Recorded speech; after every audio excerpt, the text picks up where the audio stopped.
Hello, everybody. This is a quick companion video to my dog culture is like communism videos. So, people are going to say, no, no, no, dog culture is like capitalism, or no, no, no, dog culture is all profit driven. You're wrong, you're wrong.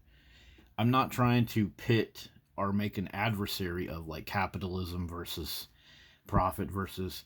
What I'm saying is there are many elements of communism in dog culture. And so let's look at this whole thing about profit really quick. So people are going to say that dog culture is all about profit. They're just using dogs to make a profit. Well, yeah, that's true. I understand that. But you see, that is all about innovation. Like if you're doing something for profit, you have to make a good product and you have to innovate it. You have to improve it.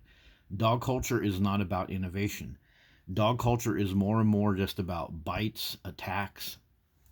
If you're sad and lonely, they say, get a dog. They don't innovate and say, well, let's get you into a hiking group.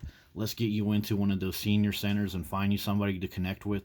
More and more, they put dogs as this be all end all fix for everything, and they don't innovate. They move backwards with dogs. So, this is not like a true capitalist, profit driven thing with dogs. It's more about controlling people and putting people down by putting them alone in their house with dogs. When we're profit driven, the capital also moves in the direction of less regulation. So like if you're in a relationship with a business, you want that business to do good because you guys profit together.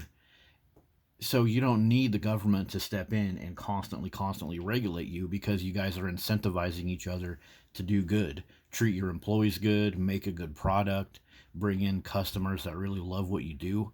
But you see, dog culture doesn't do that. Dog culture is over the top marketed, just like cigarettes. It's like everybody needs a dog because we frickin' say so.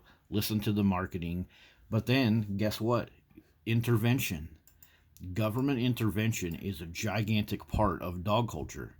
They constantly have to have EMS, fire and rescue, swinging their axes against pit bulls.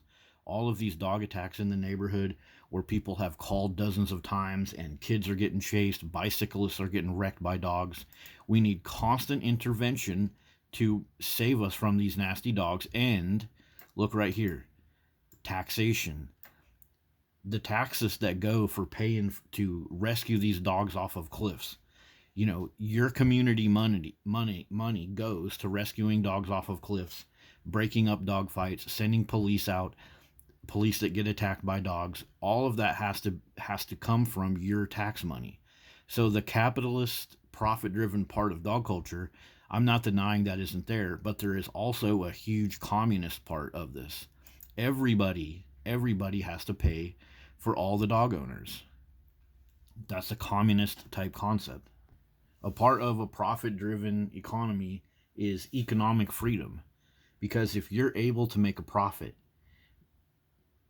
then you can make choices.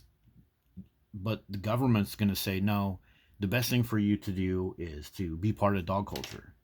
Like right now, anybody can go get a dog from one of these shelter organizations and claim that they're fostering it. And they can get a bunch of tax breaks. They can go buy a bunch of stuff for their dog and write it off on their taxes. But then everyone else in society pays for them to have that dog. You are paying for people to have dogs.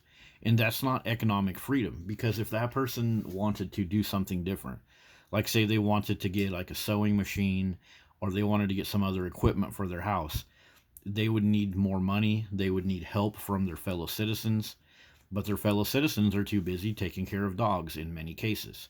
So dog culture comes with less economic freedom. So for people that say dog culture exists just because it's a profit driven thing, well, that's only partly true. A big part of it is just simply control. The more of our infrastructure that is designed and built to take care of dogs, the less that we have for other stuff. And that infrastructure has to be taken care of by the government, which means more intervention, which means more taxation to keep all of that dog related infrastructure going. So it's not just about profit. There's a whole lot more. And there's a lot of things about the free market and profit that are completely backwards in dog culture.